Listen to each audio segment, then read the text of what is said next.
성도 여러분 반갑습니다. 이제 6번째 강의입니다. 잠시 기도하고 시작하겠습니다. 하나님, 오늘도 우리를 붙들어 주셔서 주님의 귀한 말씀 깨닫게 하시고, 그래서 하나님 나라를 구하며 또 믿음으로 사는 우리가 될 수 있도록 붙들어 주시옵소서. 감사드리며 우리 주 예수님의 이름으로 기도드립니다. 아멘. 네, 이제 여러분과 함께 오늘 주기도문의 2번째 청원을 함께 나누려고 합니다. 나라가 임하시오며 라는 청원입니다. 앞서도 설명했지만 이 한글 성경의 본문상으로는요 2인칭인 당신의 라는 내용이 생략되어 있는데, 원래대로라면 당신의 나라가 임하시오며 라는 표현입니다. 그러니까 곧 당신의 나라, 하나님의 나라가 임함을 위하여 또 우리가 구하도록 주님께서 가르쳐 주시는 것입니다. 제가 앞서서 주기도문의 구조를 나눌 때도요, 이 하나님 나라를 구하는 것이 바로 주기도문의 중요한 핵심이라 말씀드린 바 있습니다.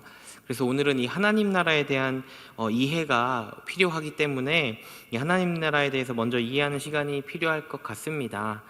물론 이 하나님 나라라는 주제는요, 어떻게 보면 성경 전체를 관통하는 아주 중요한 개념이라서 상세하게 다루자면 이것만으로도 아마 하나의 강의 혹은 여러 번의 강의가 진행될 수 있을 여러 학기의 강의가 개설되어도 부족할 것 같습니다. 그렇기 때문에 우리는 오늘 주님의 가르침을 좀 중심으로 해서요, 기본적인 내용을 좀 살피고, 이후로 이제 이 하나님 나라의 청원과 이후로 이어지는 기도의 고백들 속에서 그 세부적인 의미들을 조금 더 가져와서 살펴보면 좋겠다 생각을 합니다. 그래서 오늘은 이 하나님 나라의 기본적인 개념을 우리가 좀 짚어내고 마치면 좋겠습니다. 여러분은 하나님 나라라는 말을 생각하시면 무엇이 떠오르십니까? 저는 아직도요, 제 입안에서 맴돌며 흥얼거리게 되는 찬양이 있습니다. 여러분도 잘 아시는 찬양입니다. 바로 이 돈으로도 못 가요 하나님 나라라는 찬양 다들 아시죠? 이 돈으로도 못 가요 하나님 나라, 힘으로도 못 가요 하나님 나라, 거듭나면 가는 나라 하나님 나라, 믿음으로 가는 나라 하나님 나라. 저는 이 찬양 참 잘 만들었다 생각합니다. 왜냐하면 아직도 제 기억에 남아있고, 이 흥얼거림을 통해서요 굉장히 중요한 교훈을 또 받고 기억하게 됐으니까요. 하나님 나라, 그 나라는 우리가 가진 그 어떤 것으로도 못 간다는 것을 이 가사가 잘 보여주고 있지 않습니까? 2절과 3절을 가도요, 벼슬로도 못 가고 지식으로도 못 가고 어여뻐도 못 가고 맘착해도 못 가고, 정말 우리가 가진 모든 것으로도 갈 수 없는 나라가 하나님 나라임을 가르쳐 주면서요, 오직 거듭남으로 또 믿음으로 가는 나라가 하나님 나라다. 참 귀한 찬양입니다. 그런데 여러분, 한번 생각해 볼 것은요, 우리 주님께서 오늘 이렇게 기도하라, 하나님 나라에 대해 이렇게 기도하라 가르쳐 주시는 것이 무엇이냐면 바로 당신의 나라가 임하시오며입니다. 이 중요한 본질에 우리가 먼저 좀 접근해 봐야 할 것 같습니다. 이게 무슨 말인가 하면요, 물론 주님께서도 사람을 향해 교훈하실 때는 이 하나님의 나라를 들어가는 것이라 설명하시기도 합니다. 그런데 여러분, 이 하나님 나라의 참된 본질은 우리가 들어가는 것에 있는 것 아니라 하나님 나라가 이 세상에 도래하는 것에 있습니다.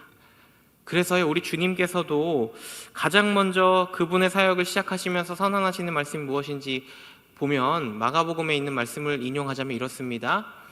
이르시되 때가 찼고 하나님의 나라가 가까이 왔으니 라고요. 우리에게는 가는 나라라고 이해하는 것이 익숙해져 버린, 그래서 사실 우리는요 하나님 나라라고 하면은 우리가 가는 저 천국, 저곳에 있어서요 우리가 가고 또 누릴 하나님의 나라에 대한 이해가 우선되는 것이지만, 놀랍게도 우리 주님께서는요 가까이 왔다고 말씀하십니다. 그리고 그분의 사역 가운데 또한 이미 임하였다 말씀하시기도 합니다. 그렇게 그분의 사역에 가장 먼저 이 하나님 나라에 가까이 왔음을 선언하신 주님께서는요 또한 그 모든 사역을 통해서 하나님 나라를 우리에게 가르쳐 주시고 증거하셨습니다.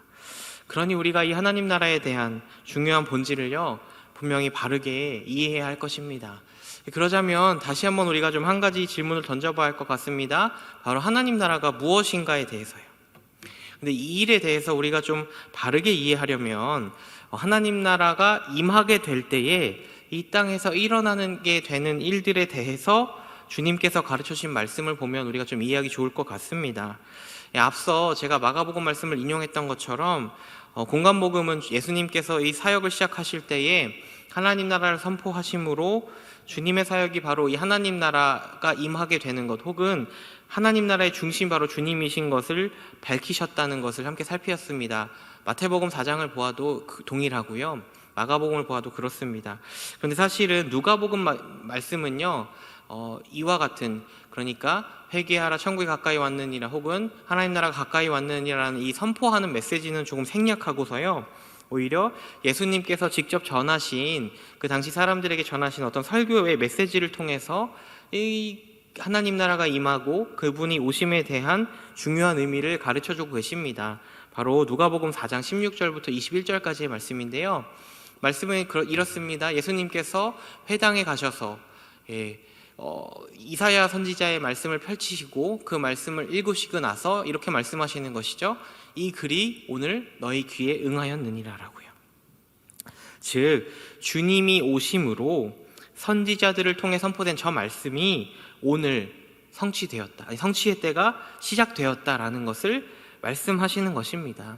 그 메시지가 무엇입니까? 보시면 주의 성령이 내게 임하셨으니 이는 가난한 자에게 복음을 전하게 하시려고, 이것이 사실 아주 중요한 목적인데, 그래서 내게 기름을 부으시고 나를 보내사 포로된 자에게 자유를, 눈먼 자에게 다시 보게 함을 전파하며 눌린 자를 자유롭게 하고 주의 은혜를 전파하게 하려 하심이라 하였더라. 이것이 바로 선지자를 통하여 선포된 말씀이었습니다. 그리고 주님께서 이제 인용하시는 말씀이죠. 이 메시지를 조금 더 풀어보자면 이런 것입니다. 포로된 사람들에게 자유를 선포하는 것과 또 눈먼 자에게도 다시 보게 될 것이라고 선포하는 것, 그리고 눌린 자를 자유롭게 하는 것, 또한 바로 그때가 왔음을 전파하는 것, 이 일들이여 바로 오늘 너희 귀에 응하게 됐다. 주님의 오심으로 하나님 나라가 임함으로 그렇게 되었노라고 주님께서 말씀하시는 것입니다. 그래서 실제로 복음서에서 예수님께서는요, 수많은 지역을 다니시면서 하나님 나라의 복음을 전파하셨습니다. 또한 주님을 통해서 죄사함 받고 귀신에게 지배되던 사람들이 이게서 귀신이 떠나가게 되고 병과 같은 삶의 괴로움에 갇힌 자들을 회복시키심으로 자유케 하시는 놀라운 역사들을 우리에게 분명히 보여줍니다. 실제로 마가복음 1장 말씀을 보면 주님이 오시고서 그 하나님 나라 선포하시고서요 하시는 사역들을 이렇게 설명합니다. 모든 병자와 귀신 들린 자를 주님께 데려오니 각종 그 사람들을 고치시고 귀신을 내쫓으시는 일들을 이루셨고요. 또한 잠시 뒤 말씀을 보더라도요, 모든 사람이 주를 찾나이다 할 때 주님 이렇게 말씀하시죠. 다른 가까운 마을들로 가자. 거기서 전도하리니 내가 이를 위하여 왔노라고요. 그리고 이에 온 갈릴리에 다니시며 그들의 여러 회당에서 전도하실 뿐 아니라 또 귀신들을 내쫓으시더라 라고 성경이 증언하고 있습니다. 그렇습니다. 이 사실 참 중요합니다. 여러분, 우리가 저 하나님 나라에 들어가야만 모든 자유와 해방과 회복이 있는 것이 아니고요, 주님이 이 땅에 오심으로 하나님 나라가 이 땅에 도래함으로 이 모든 회복과 자유케 됨이 이루어졌다는 것을 성경은 분명히 증거하고 있는 것입니다. 그래서요, 주님은 이 하나님 나라의 임함의 중요한 성격을 그분의 가르침을 통해서 우리에게 가르쳐 주셨습니다. 이 하나님 나라의 임함이라는 것이 무엇인지를 설명하는 이 내용이 참 중요한데요, 누가복음 11장 20절 말씀과 17장 20절 말씀을 좀 살피려고 합니다. 두 절의 말씀을 보면 예수님 이렇게 말씀하십니다. 내가 만일 하나님의 손을 힘입어 귀신을 쫓아낸다면 하나님의 나라가 이미 너에게 임하였다고요. 하나님의 손을 힘입어라는 표현 쓰시고 17장 20절을 보면은 하나님의 나라는 볼 수 있게 임하는 것이 아니다 이렇게 또 말씀하시지요. 하나님의 나라는 눈으로 볼 수 있게 임하는 것 아니라 또한 하나님의 손을 힘입어 귀신을 쫓아내는 것이 하나님 나라의 임함이라 이렇게 말씀하시는 것입니다. 이 말을 좀 이해하기 위해서요, 좀 생각해 볼 것이 있습니다. 우리가 흔히 우리가 하나님 나라를 이야기하고 있으니까요, 이 나라라는 개념 혹은 국가라는 개념을 우리가 이해할 때 그 국가가 갖게 되는 중요한 요소로 세 가지를 설명하지 않습니까? 바로 잘 아시는 국민과 영토와 주권입니다. 물론 하나님 나라에 있어서도 이 세 가지 요소는 분명히 중요합니다. 그런데 그 중에서도요, 좀 중요한 개념 무엇이냐면 바로 주권, 곧 하나님의 통치의 요소입니다. 바로 주님께서 말씀하신 하나님 나라의 임함이란 이 하나님의 손이 귀신을 쫓아내는, 즉 하나님의 통치적인 개념을 말씀하시는 것입니다. 앞서도 언급했듯이요, 제가 하나님 나라라는 개념은 사실 성경 전체를 관통하는 중요한 주제라고 말씀드렸던 바 있습니다. 구약에서도요, 똑같은 언어로, 그러니까 하나님 나라라는 언어로 사용되지는 않았지만 하나님의 통치라는 의미에서는요, 구약에서도 이미 중요하게 많은, 모든 성경의 주제가 사실 그 모든 것을 다루고 있는 것을 볼 수 있습니다. 무엇이냐면요, 바로 우리가 하늘에 계신 하나님을 함께 나눌 때요, 우리 창조주 하나님에 대한 말씀을 함께 나누지 않았습니까? 여호와께서요, 그 하늘 보좌에 계셔서 그 눈이 인생을 통촉하시고 감찰하실 뿐 아니라 직접 다스리시는, 세상을 창조하셨을 뿐만 아니라 세상을 지금도 다스리고 계시는 그 하나님의 통치를 우리가 분명히 말씀을 통해 보았고, 또한 그래서 이스라엘이라고 하는 언약 백성을 하나님께서 또한 그들을 통치하시고 다스리시는 것을 우리가 구약의 말씀을 통해서도 분명히 보았습니다. 하나님의 통치는요, 사실은 창조 이래로, 그러니까 이 세상을 향한 하나님의 계획이 시작된 이래로 이 땅을 향해 여전히 이루어져 왔습니다. 물론 구약의 통치에는 불완전함이 있습니다. 그것은 사실 하나님의 부족이 아니라 사람의 타락 때문입니다. 이 부분에 대해서도요, 우리가 다시 한번 자세하게 나중에 한번 다뤄야겠지만, 분명히 이 불완전한 통치 때문에요, 그래서 비로소 주님이 오신 것입니다. 주께서 오심으로요, 하나님의 아들이시며 또 택하셔서 세우신 메시아로 오신 예수님께서 바로 그 하나님의 통치권을 받아 이 땅에 오셔서 완전한 하나님의 통치를 이 땅 가운데서 실현하시는 것입니다. 그렇게 주님께서 이 땅에서 하나님의 통치가 임하게 되는 실제적인 현장들을 아까 우리가 마가복음 말씀 보았던 것처럼 귀신 떠나가고요, 병이 고침을 받고요, 억눌린 자가 노임을 경험하게 되는 그 현장들을 통해서 하나님 나라를 증거하는 그분의 사역을 이루어 가신 것입니다. 특별히 주님께서 이 하나님 나라의 통치를 이루시는 가장 중요한 이유는 무엇이냐면, 저 말씀에도 언급되어 있듯이요, 하나님의 손을 힘입어 귀신을 쫓아내는 그 사역이요, 바로 이 땅 아래의 모든 존재가 사탄의 지배 아래에 놓여있기 때문입니다. 그래서 우리 주님께서는 이 사탄의 통치 아래에 놓인 자들에게서요, 귀신을 쫓아내, 억눌리게 하는 귀신을 쫓아내고 또한 회복을 이루심으로 그들이 사탄의 지배가 아니라 하나님의 통치를 받는 하나님 나라의 백성이 되게 하시는 것이 바로 주님이 오신 아주 중요한 목적입니다. 하나님 나라의 임함으로요, 회복과 치유, 곧 우리 존재에 구원이 일어나게 된 것입니다. 하나님의 통치로요.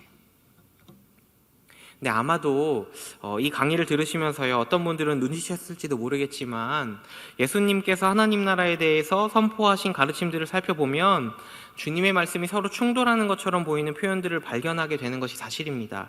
무슨 말인가 하면, 지금 우리가 보고 있는 이 말씀에서는 하나님의 나라가 이미 너희에게 임하였다 이렇게 말씀하셨는데, 아까 제가 마가복음에서 주님의 그 사역 초기에 가장 처음에 선포하셨던 말씀을 인용했던 그 말씀 보시면 하나님의 나라가 가까이 왔다고, 이미 임했다는 말씀과는 조금 거리가 있는 표현을 사용하고 있음을 우리가 보게 됩니다. 그러니까요, 이미 임하였다는 그 말씀과 또한 이제 또한 도래해야 되는 하나님 나라에 대한 말씀, 우리가 과연 이 두 가지 가르침을 어떻게 받아들여야 할까요? 분명한 것은 무엇이냐면, 두 가지 모두가 하나님 나라의 중요한 성격이라는 것을 우리가 분명히 기억해야 합니다. 주님의 가르침을 보더라도요, 우리가 그 의미를 분명히 알 수 있습니다. 주님 분명히 이미 임하였다 하셨고, 주님의 사역을 통해서요, 임한 하나님의 통치를 우리 앞에서 실현하셨고, 그래서 그 구원을 이루심을 우리가 알고 있지 않습니까? 그런데요, 주님께서 이 땅에 오셔서 또한 가르치신 그 가르침들을 주목해 보면 우리가 잘 알듯 이 두 번째 청원의 주기도문의 두 번째 청원이 우리에게 무엇을 가르쳐주고 있습니까? 하나님의 나라가요, 임할 것에 대해서 기도하라 말씀하시는 것입니다. 이 말은 이미 임한 나라가 아니라 임하게 하실 하나님의 일들을 위해서 기도하라는 말이겠죠. 또한 주님께서 오셔서 천국 백성을 위한 가르침을 주신 것이 바로 산상수훈의 말씀들인데, 산상수훈의 말씀들은 우리에게요, 이미 임하였다고 하는 요소도 분명히 중요하겠지만, 저 마태복음 7장의 말씀 보더라도요, 하나님 나라의 천국에 들어갈 사람에 대한 모습, 그래서요, 그들이 어떻게 살아야 할지 삶에 대한 가르침을 분명히 가르쳐주고 계십니다. 그러니까 무슨 말이냐면, 하나님의 통치를 받는 사람들이 어떻게 살아야 할지와 주기도문처럼 어떻게 기도하며 살아가야 할지를 가르쳐 주신 것입니다. 주님이 오셔서요, 도래하게 된 하나님의 나라가 또한 가까이 왔으니 그 나라를 구하고 기다리도록, 또 그래서 마침내 완성될 그 날을 우리가 기다리도록 가르쳐 주시는 것입니다.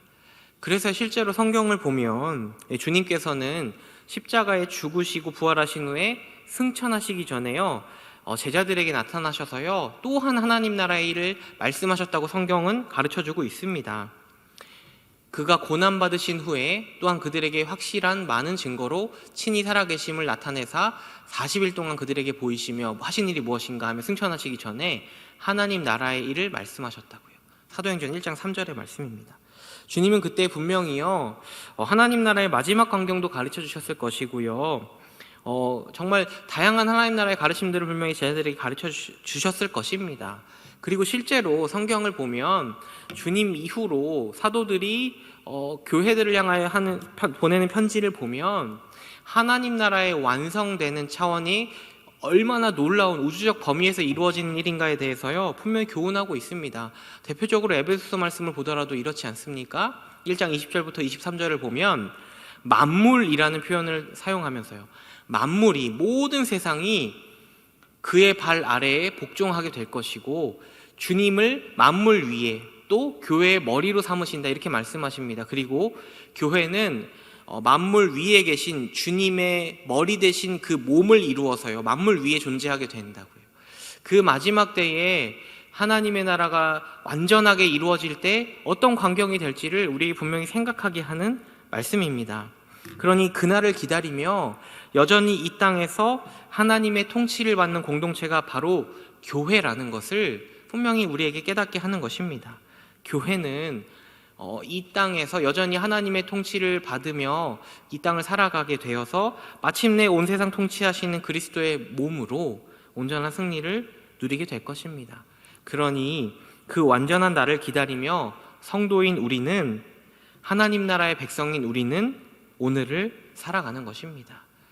그래서 제가 참 사랑하는 말씀인데요, 베드로 사도는 성도의 이와 같은 삶을요 너무나 잘 묘사해주고 있습니다. 베드로전서 1장 13절을 보면 너희가 마음의 허리를 동이고 근신하며 살아가야 한다고요. 주님이 나타나실 때에 가져다 주실 은혜를 온전히 바라면서요. 그 완성된 날, 그날을 기다리며, 그날 주님이 오실 것을 기다리며 하나님 나라를 구하며 사는 믿음의 삶을 묘사하기를 마음의 허리를 동이고 근신하는 삶이라고 말하는 것입니다. 그리고요, 그뿐 아니고 사도 바울은 성도가 마지막 때에 누릴 영광이 무엇인지에 대해서도 분명히 말씀하고 있습니다. 마지막 때가 이와 같은데 주님이 오신 그때에요, 그리하여 우리가 항상 주와 함께 있으리라고요. 영원한 영광을 주와 함께 있음으로 누리게 될 것에 대해서 분명히 말하는 것입니다. 부활하여 주와 함께 있게 될 그날, 그 하나님 나라의 완성을 또한 사모하며 우리가 근신함으로 또한 하나님 나라의 백성으로 살아가야 함을 성경은 분명히 우리에게 가르쳐주고 있습니다. 이렇게 여러분과 함께요, 오늘 하나님 나라의 개념을 간략하게 그 겉껍질, 그 중요한 개념들만을 굵직하게 살폈습니다. 그것을 좀 정리하고 마치려고 하는데요, 앞서 말했듯 굉장히 큰 범위의 개념이라서 짧게 정리하고 요약하는 일이 쉽지는 않지만 그래도요, 주님의 가르침을 중심으로 또 말씀을 중심으로 정리해본 하나님 나라의 의미는 이렇습니다. 먼저는요, 무엇인가 하면 바로 하나님의 나라라는 것은요, 하나님의 통치가 임하는 것입니다. 우리 주님께서 이 땅에 오셔서 보이신 모든 그대로요, 하나님의 통치가 우리 각 사람에게 임하여서 놀라운 회복이 있고 치유가 있고 구원이 있는, 그것이 바로 하나님 나라입니다. 근데 이 하나님 나라는 굉장히 놀랍게도 두 가지 성격을 동시에 가지고 있습니다. 먼저는 주님이 이 땅에 오심으로 인해서 이미 임한 나라임에 틀림이 없습니다. 주님께서 이 땅에서 이루시는 모든 일들을 통해서 증거하셨습니다. 하나님 나라의 임함, 즉 통치하심으로 회복이 일어나게 되는 것을, 구원이 일어나면. 그런데 다만 또한 우리는 주님의 다시 오실 것을 기다리며 그때 완성될 하나님의 나라를 사모하며 살아가는 존재입니다. 물론 우리가 받은 구원이 완전하지 않다는 것 아닙니다. 이것은 분명히 언급하겠지만, 그럼에도 우리는 마침내 이루게 될 그 나라를 사모하며 오늘을 사는 것입니다. 이 하나님 나라에 대한 개념을 우리가 이해함으로 이제 다음 시간에 하나님 나라가 임하시오며 라는 기도의 제목에 담긴 풍성한 의미들을 나누게 될 것인데요, 우리가 정말로 하나님 나라 백성으로 살아가는 우리의 이 복된 삶을 풍성히 누리며 살아가길 원하고요, 정말 그 다시 오실 주님이 허락하실 그 완성된 나라를 바라보며 오늘을 살아가는 저와 여러분 되기를 간절하게 소망합니다. 기도하고 마치겠습니다. 하나님 감사합니다. 오늘도 함께 말씀을 나누었습니다. 당신의 나라가 임하실 것을 구하며 기도하라 하신 주님의 말씀을 토대로 오늘은 하나님 나라의 기본적인 개념들을 함께 살폈습니다. 주께서 오심으로 말미암아 우리에게 허락된 놀라운 하나님의 통치하심이 오늘도 우리 삶에 향하고 있음을 기억하여서 하나님의 다스림 속에서 이 땅을 살아가는 우리 모두의 삶이 되도록 붙들어 주시옵소서. 감사드리며 우리 주 예수님의 이름으로 기도드립니다. 아멘.